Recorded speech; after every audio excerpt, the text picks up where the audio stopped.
दोस्तों, गरुड़ पुराण के अनुसार मृत्यु से पूर्व मनुष्य को यह 7 संकेत मिलते हैं। आज इस प्राचीन कथा के माध्यम से जानते हैं, एक गाय, गिद्ध, तोता, बाघ आदि प्राणियों ने एक ब्राह्मण को मृत्यु के कौन से संकेत बताए हैं और इन संकेतों को जानने के बाद मनुष्य को क्या करना चाहिए, इसका भी उत्तर इस कथा में दिया गया है। यह कथा अत्यंत ज्ञानवर्धक है, इसीलिए प्रत्येक मनुष्य को इस कथा को पूरा जरूर सुनना चाहिए। इस कथा में आपको अनेक जीवन उपयोगी ज्ञान की बातें पता चलेंगी जो आपके जीवन को सुखमय बना सकती है। तो चलिए शुरू करते हैं। पुराने समय की बात है, मध्य देश की एक सुंदर नगरी में हरिदास नामक एक ब्राह्मण निवास करता था। वह अपनी भक्ति, विद्वता और नेक स्वभाव के कारण पूरे गांव में प्रसिद्ध था। हरिदास भगवान विष्णु का परम भक्त था और नित्य नियम से उनकी पूजा करता था। उसके घर में धन धान्य और सुख समृद्धि की कोई कमी नहीं थी। उसका परिवार प्रेम और उल्लास से भरा हुआ था, लेकिन इन सब के बावजूद हरिदास के मन में एक ऐसा भय छिपा हुआ था जिसने उसके सुखी जीवन को अंधकारमय बना दिया था। वह हर समय मृत्यु के बारे में सोचता रहता। रात को जब सब सो जाते, तब हरिदास अकेला बैठकर यह सोचकर बेचैन हो उठता कि उसकी मृत्यु के बाद परिवार का क्या होगा। उसकी संपत्ति, उसके प्रियजन और उसका यह शरीर, यह सब एक दिन समाप्त हो जाएगा।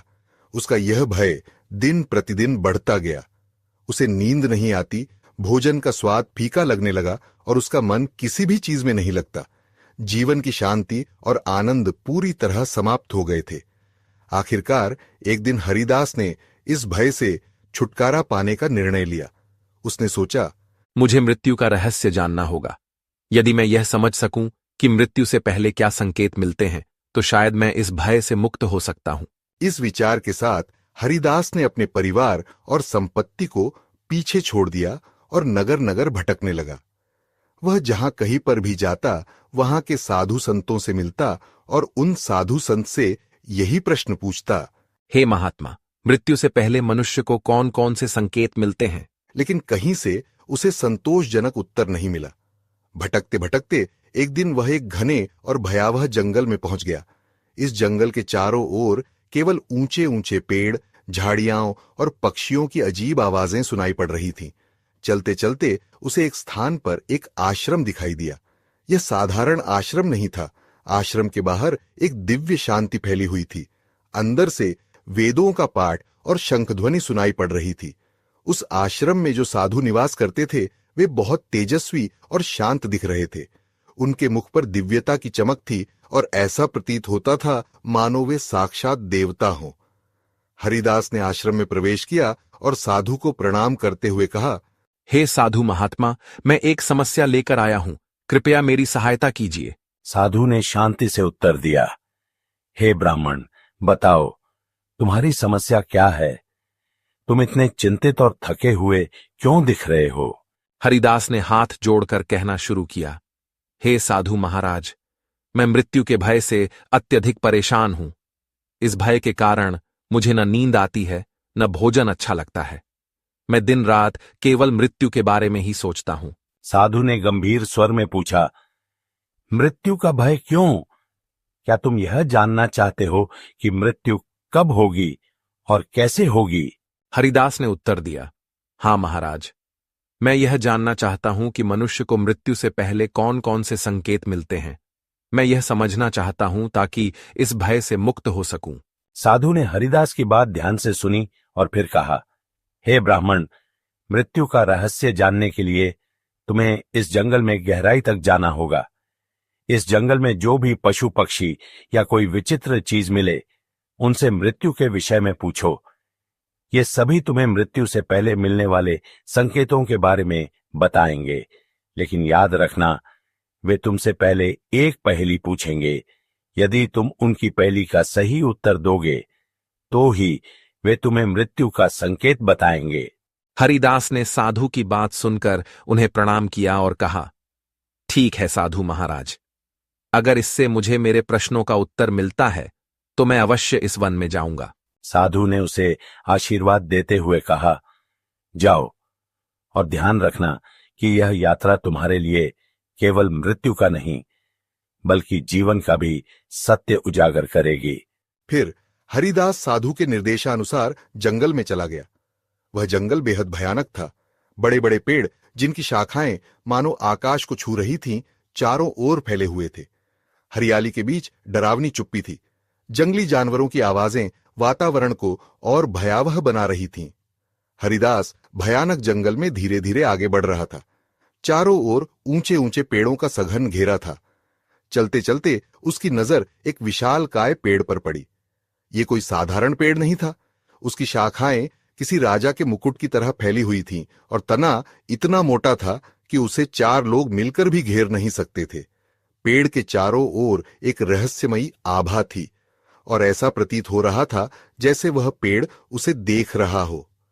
जैसे ही हरिदास पेड़ के पास पहुंचा, पेड़ की गहरी धीमी आवाज गूंजी, हे ब्राह्मण, तुम कौन हो और इस भयानक वन में क्यों आए हो? तुम्हें किसने यहां पर भेजा है? सब कुछ सच सच बताओ। हरिदास ने दोनों हाथ जोड़कर विनम्रता से कहा, हे महावृक्ष, मैं मृत्यु के रहस्य को जानने के लिए यहां आया हूं। मुझे यह जानना है कि मृत्यु से पहले कौन कौन से संकेत मिलते हैं। क्या आप मेरी सहायता कर सकते हैं? फिर पेड़ ने धीरे धीरे अपना असली रूप धारण किया। उस महावृक्ष का विशालकाय मुख प्रकट हुआ। उसका मुख मनुष्य की भांति दिखाई देने लगा। उस वृक्ष का वह अद्भुत रूप देखकर हरिदास भयभीत होकर उस वृक्ष की ओर घूरने लगा। तभी पेड़ ने अपनी आवाज को और गंभीर करते हुए कहा, हे ब्राह्मण, मैं तुम्हारी सहायता कर सकता हूं, लेकिन पहले तुम्हें मेरी पहेली का उत्तर देना होगा। यदि तुम सही उत्तर दोगे तो मैं तुम्हें मृत्यु से पूर्व मिलने वाला पहला संकेत बताऊंगा।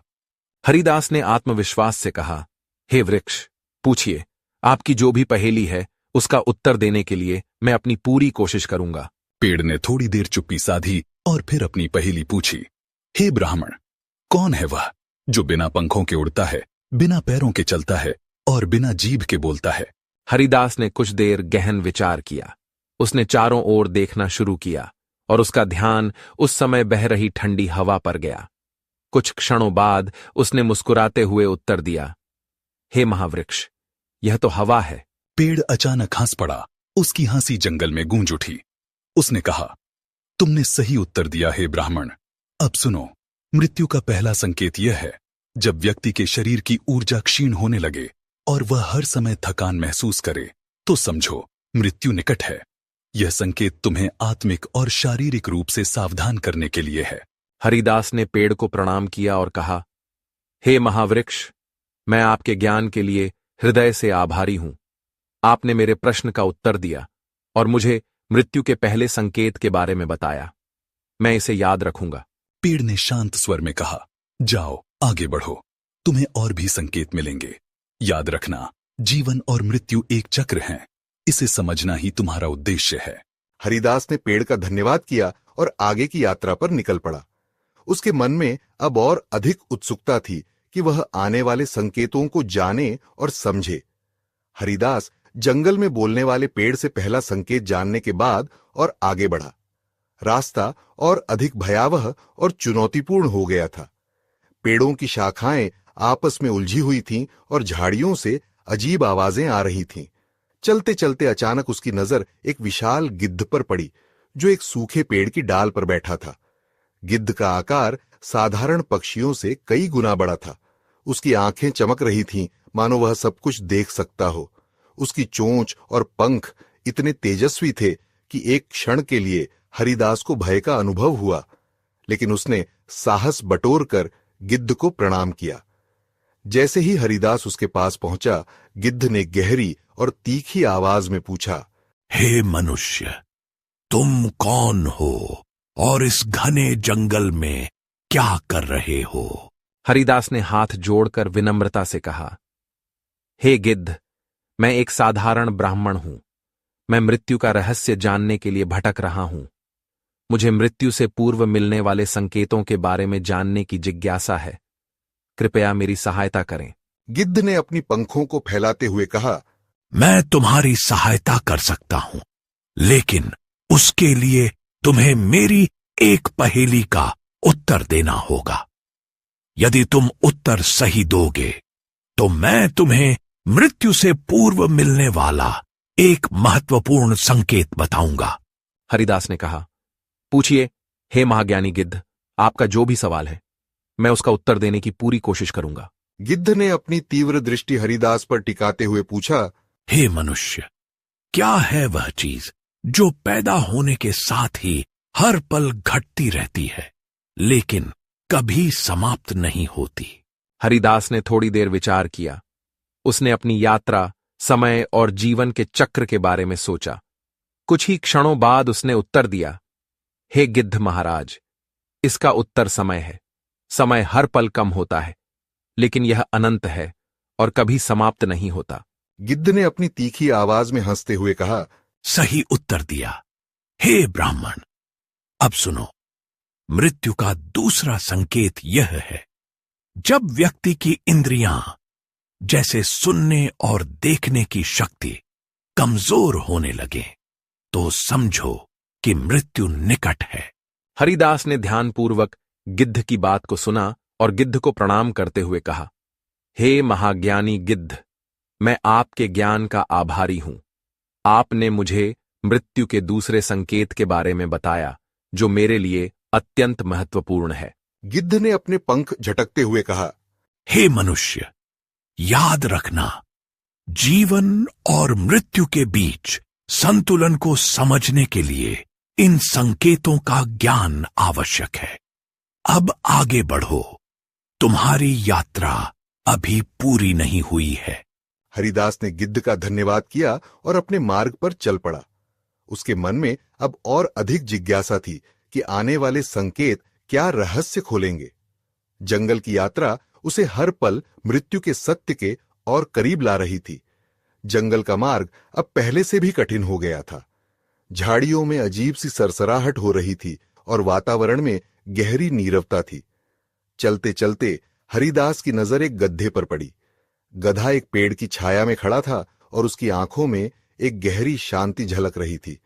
हालांकि गधा शांत प्रतीत हो रहा था, लेकिन जैसे ही उसने हरिदास को देखा वह बोल उठा, हे ब्राह्मण, तुम यहां क्यों आए हो और इस जंगल में क्या खोज रहे हो?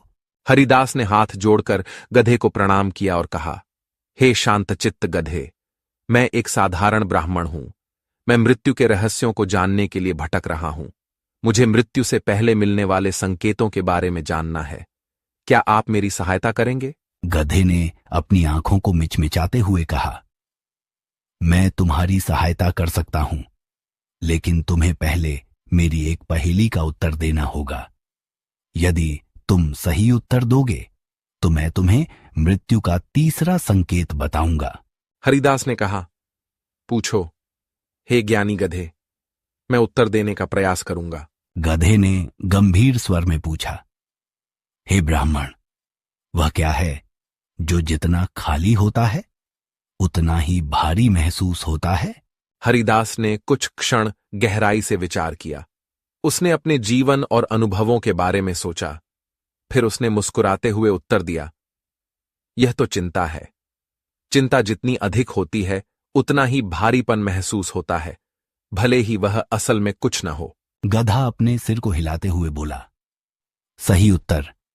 अब सुनो, मृत्यु का तीसरा संकेत यह है, जब व्यक्ति के बाल सफेद होने लगें और त्वचा पर झुर्रियां पड़ने लगे तो यह संकेत है कि मृत्यु धीरे धीरे करीब आ रही है। यह शरीर के क्षय का प्रारंभ है जो अंततः मृत्यु की ओर ले जाता है। हरिदास ने गधे को प्रणाम करते हुए कहा, हे ज्ञानी गधे, मैं आपके ज्ञान का हृदय से आभारी हूं। आपने मुझे मृत्यु के तीसरे संकेत के बारे में बताया जो मेरे लिए बहुत मूल्यवान है। गधे ने शांत स्वर में कहा, जाओ हे ब्राह्मण, तुम्हारी यात्रा अभी समाप्त नहीं हुई है। इन संकेतों का ज्ञान तुम्हें जीवन और मृत्यु के सत्य को समझने में मदद करेगा। हरिदास ने गधे को धन्यवाद दिया और आगे बढ़ गया। वह अब पहले से अधिक उत्सुक और चिंतनशील था। हर संकेत उसे मृत्यु के सत्य और जीवन के उद्देश्य के और निकट ला रहा था। वह जंगल के गहरे हिस्से में प्रवेश कर चुका था। चारों ओर का माहौल और भी भयावह होता जा रहा था। विशालकाय पेड़ों के बीच अंधकार ने अपना डेरा जमा लिया था। पक्षियों और जंगली जानवरों की आवाजें वातावरण को रहस्यमय और डरावना बना रही थीं। कुछ दूरी तय करने के बाद अचानक हरिदास की नजर एक विशाल बाघ पर पड़ी। बाघ एक चट्टान के पास खड़ा था और उसकी आंखें मानो हरिदास की आत्मा को भेद रही थीं। बाघ की गुर्राहट ने जंगल की नीरवता को भंग कर दिया। हरिदास का दिल जोर से धड़कने लगा, लेकिन उसने खुद को साहसी दिखाते हुए बाघ को प्रणाम किया। बाघ ने गुर्राते हुए पूछा, हे मनुष्य, तुम यहां क्या कर रहे हो और इस जंगल में क्यों भटक रहे हो? हरिदास ने डरते डरते कहा, हे जंगल के राजा, मैं मृत्यु के रहस्यों को जानने के लिए यहां आया हूं। मुझे मृत्यु से पहले मिलने वाले संकेतों की जानकारी चाहिए। कृपया मेरी सहायता करें। बाघ ने अपने विशाल पंजों को जमीन पर पटकते हुए कहा, मैं तुम्हें मृत्यु का एक संकेत बता सकता हूं, लेकिन पहले तुम्हें मेरी पहेली का उत्तर देना होगा। यदि तुम उत्तर सही दोगे तो मैं तुम्हें मृत्यु का चौथा संकेत बताऊंगा। हरिदास ने सिर झुकाकर कहा, पूछो हे महाबली बाघ, मैं अपनी पूरी कोशिश करूंगा। बाघ ने अपनी गहरी आवाज में पूछा, हे ब्राह्मण, वह क्या है जो देखने में खाली है लेकिन अपने भीतर सब कुछ समेटे हुए है? हरिदास ने कुछ पल के लिए सोचा। उसे अपनी यात्रा के अनुभव और मृत्यु के संकेतों की सीख याद आई। फिर उसने आत्मविश्वास से कहा, यह तो आकाश है। आकाश को हम खाली और शून्य के रूप में देखते हैं, लेकिन यह अपने भीतर पूरी सृष्टि, हवा, बादल, सूरज, चांद और तारे समेटे हुए है। बाघ ने अपनी गुर्राहट रोक दी और एक धीमी हंसी के साथ कहा, तुमने सही उत्तर दिया, हे ब्राह्मण। अब सुनो, मृत्यु का चौथा संकेत यह है, शरीर की त्वचा का पीली या काली पड़ना और चेहरे का तेजहीन हो जाना मृत्यु के निकट आने का एक महत्वपूर्ण संकेत है। यह संकेत इस बात को दर्शाता है कि शरीर की जीवन ऊर्जा क्षीण हो रही है और आत्मा धीरे धीरे शरीर से विदा लेने की तैयारी कर रही है। हरिदास ने बाघ को प्रणाम करते हुए कहा, हे महाबली, मैं आपके ज्ञान के लिए आभारी हूं।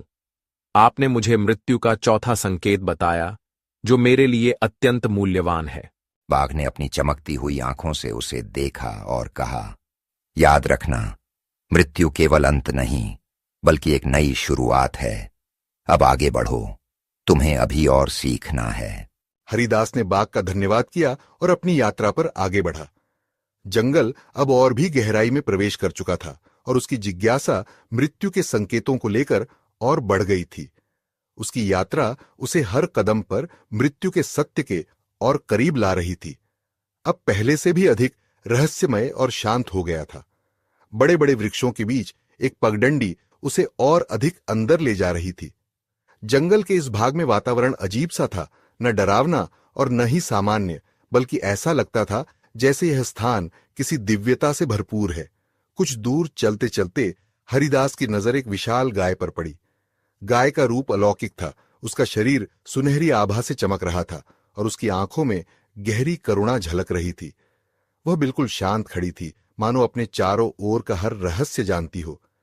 हरिदास को गाय के इस दिव्य रूप को देखकर एक अलग ही शांति का अनुभव हुआ। उसने तुरंत गाय को प्रणाम किया और विनम्रता से कहा, हे गौ माता, मैं मृत्यु के रहस्य को समझने के लिए भटक रहा हूं। मैंने इस जंगल में अनेक संकेत प्राप्त किए हैं, लेकिन अब मुझे आपसे सहायता चाहिए। क्या आप मुझे मृत्यु से पहले मिलने वाले किसी संकेत के बारे में बता सकती हैं? गाय ने अपने शांत और करुणामय स्वर में कहा, हे ब्राह्मण, मैं तुम्हारी सहायता अवश्य करूंगी, लेकिन पहले मेरी एक पहेली का उत्तर दो। यदि तुम सही उत्तर दोगे तो मैं तुम्हें मृत्यु का 5वां संकेत बताऊंगी। हरिदास ने तुरंत कहा, पूछो हे गौ माता, मैं अपनी पूरी कोशिश करूंगा। गाय ने अपनी बड़ी आंखों को झपकाते हुए पूछा, वह कौन सा अमृत है जो बिना पिए ही जीवन को बनाए रखता है और बिना देखे भी हर प्राणी के लिए आवश्यक है? हरिदास ने थोड़ी देर सोचा। उसने अपने जीवन और प्रकृति के बारे में विचार किया। उसे उत्तर शीघ्र ही स्पष्ट हो गया। उसने कहा, यह तो प्राणवायु है। बिना प्राणवायु के कोई भी जीवित नहीं रह सकता। यह जीवन का आधार है। गाय ने प्रसन्न होकर सिर हिलाया और कहा, सही उत्तर हे ब्राह्मण। तुम्हारी बुद्धि और एकाग्रता प्रशंसनीय है। अब सुनो, मृत्यु का 5वां संकेत यह है, जब व्यक्ति का शरीर भोजन के प्रति उदासीन हो जाए और वह खाने का स्वाद न ले पाए, तो समझो कि मृत्यु का समय निकट है। यह संकेत शरीर और आत्मा के पृथक्करण का प्रारंभ है। हरिदास ने ध्यानपूर्वक गाय के वचन सुने और उसे प्रणाम करते हुए कहा, हे गौ माता, मैं आपके इस दिव्य ज्ञान के लिए आपका आभारी हूं। आपने मुझे मृत्यु के एक और महत्वपूर्ण संकेत से अवगत कराया। यह मेरे लिए अत्यंत मूल्यवान है। गाय ने ममता भरी मुस्कान के साथ कहा, जाओ हे ब्राह्मण, तुम्हारी यात्रा अभी समाप्त नहीं हुई है। आगे बढ़ो और मृत्यु के सत्य को पूर्णता से समझने का प्रयास करो। याद रखो, ज्ञान और समझ से ही जीवन और मृत्यु के चक्र को स्वीकार करना संभव है। हरिदास ने गाय को धन्यवाद दिया और अपनी यात्रा पर आगे बढ़ गया। उसके मन में अब और अधिक उत्सुकता थी। हर संकेत उसे जीवन और मृत्यु के बीच छिपे गहरे रहस्यों को समझने के लिए प्रेरित कर रहा था। थोड़ी देर चलने के बाद हरिदास की नजर एक सुंदर तोते पर पड़ी, जो एक ऊंचे पेड़ की शाखा पर बैठा हुआ था। उसकी आंखों में चमक और चाल ढाल में अद्भुत आत्मविश्वास था। ऐसा लग रहा था कि वह केवल एक पक्षी नहीं, बल्कि किसी विशेष ज्ञान का स्रोत हो। जैसे ही हरिदास ने उसे देखा, तोता बोल पड़ा, हे ब्राह्मण, तुम कौन हो और इस जंगल में क्यों भटक रहे हो? हरिदास ने हाथ जोड़कर तोते को प्रणाम किया और कहा, हे ज्ञानी तोते, मैं मृत्यु के रहस्यों को समझने के लिए इस जंगल में भटक रहा हूं। मैंने अब तक कई संकेत प्राप्त किए हैं और अब आपसे सहायता की अपेक्षा करता हूं। कृपया मुझे मृत्यु से पहले मिलने वाले किसी संकेत के बारे में बताइए। तोता ने अपनी गर्दन को इधर उधर घुमाते हुए कहा, मैं तुम्हारी सहायता कर सकता हूं, लेकिन उसके लिए तुम्हें मेरी एक पहेली का उत्तर देना होगा। यदि तुम सही उत्तर दोगे तो मैं तुम्हें मृत्यु का 6ठा संकेत बताऊंगा। हरिदास ने उत्सुकता से कहा, पूछो हे तोता, मैं उत्तर देने का प्रयास करूंगा। तोता ने तीव्र स्वर में पूछा, हे ब्राह्मण, वह कौन सी चीज है जो हमेशा दूसरों की नकल करती है लेकिन खुद कभी मौलिक नहीं होती? हरिदास ने कुछ पल के लिए विचार किया। उसने पेड़ों के नीचे फैली हुई छाया पर ध्यान दिया और मुस्कुराते हुए उत्तर दिया, यह छाया है। छाया हमेशा दूसरों की नकल करती है, लेकिन उसकी अपनी कोई पहचान नहीं होती। तोता ने हंसते हुए कहा, सही उत्तर। हे ब्राह्मण, तुम्हारी बुद्धि और ज्ञान की प्रशंसा करता हूं। अब सुनो, मृत्यु का 6ठा संकेत यह है, जब व्यक्ति के सपने डरावने और विचित्र होने लगें और वह गहरी और शांत नींद न ले पाए, तो समझो मृत्यु निकट है। सपने आत्मा की चेतना के संकेत होते हैं और उनका विचलित होना मृत्यु के आगमन का सूचक है। हरिदास ने तोते को प्रणाम करते हुए कहा, हे ज्ञानी तोते, मैं आपके इस ज्ञान के लिए आपका हृदय से आभारी हूं। आपने मुझे एक और महत्वपूर्ण संकेत से अवगत कराया है। तोता ने अपनी पंख फड़फड़ाते हुए कहा, याद रखो, मृत्यु जीवन का अंत नहीं, बल्कि आत्मा की यात्रा का एक और चरण है। अब आगे बढ़ो, तुम्हारी यात्रा अभी समाप्त नहीं हुई है। हरिदास ने तोते का धन्यवाद किया और अपनी यात्रा जारी रखी। उसके मन में अब और अधिक जिज्ञासा उत्पन्न हो चुकी थी। हर संकेत उसे मृत्यु के रहस्यों को समझने के लिए प्रेरित कर रहा था और उसे आत्मा और जीवन के सत्य के और करीब ला रहा था। जंगल अब और भी शांत और रहस्यमय हो चुका था। पक्षियों की आवाजें कम हो गई थीं और हवा में एक अजीब सी गंभीरता थी। रास्ते पर चलते चलते उसे एक स्थान दिखाई दिया जहां धूप के छोटे छोटे टुकड़े पेड़ों की शाखाओं से छनकर गिर रहे थे। इसी शांत और सुंदर वातावरण में उसकी नजर एक तेजस्वी हिरण पर पड़ी। हिरण का स्वरूप ऐसा था जैसे वह जंगल के सभी रहस्यों को जानता हो। उसकी आंखें चमक रही थीं और उसकी चाल में एक अपार आत्मविश्वास झलक रहा था। वह अत्यंत सुंदर और शांत दिखाई दे रहा था, मानो यह जंगल का कोई रक्षक हो। हरिदास ने हिरण को प्रणाम किया और कहा, हे वन मृग, मैं एक साधारण ब्राह्मण हूं। मैं मृत्यु के रहस्यों को जानने और समझने के लिए यहां आया हूं। मैंने अब तक कई संकेत प्राप्त किए हैं और अब आपसे सहायता की अपेक्षा करता हूं। कृपया मुझे मृत्यु से पहले मिलने वाले संकेत के बारे में बताइए। हिरण ने गंभीर स्वर में कहा, हे ब्राह्मण, मैं तुम्हारी सहायता कर सकता हूं, लेकिन तुम्हें मेरी एक पहेली का उत्तर देना होगा। यदि तुम सही उत्तर दोगे तो मैं तुम्हें मृत्यु का 7वां और अंतिम संकेत बताऊंगा। हरिदास ने आत्मविश्वास से कहा, पूछो हे वनमृग, मैं उत्तर देने की पूरी कोशिश करूंगा। हिरण ने अपनी चमकती आंखों से हरिदास की ओर देखा और पूछा, वह कौन सी चीज है जो बिना किसी रोक टोक के चलती रहती है, लेकिन जिसका अंत हर किसी के लिए निश्चित है? हरिदास ने गहराई से सोचा। उसे अपने जीवन की यात्रा और अब तक मिले संकेत याद आए। उसने कुछ क्षण विचार किया और फिर आत्मविश्वास से उत्तर दिया, यह जीवन है। जीवन हमेशा चलता रहता है, लेकिन अंत हर किसी के लिए निश्चित है। हिरण ने प्रसन्न होकर कहा, सही उत्तर दिया, हे ब्राह्मण। अब सुनो, मृत्यु का 7वां और अंतिम संकेत यह है, जब व्यक्ति की सांसें असामान्य हो जाएं, वह भारी थकावट महसूस करे। व्यक्ति की सुनने और सूंघने की शक्ति कम हो जाती है। कानों में गूंज या अजीब आवाजें सुनाई देती हैं। उसकी दृष्टि भी क्षीण हो जाती है और उसे अपने आसपास खड़े लोग भी दिखाई नहीं देते हैं। तो यह मृत्यु का संकेत है।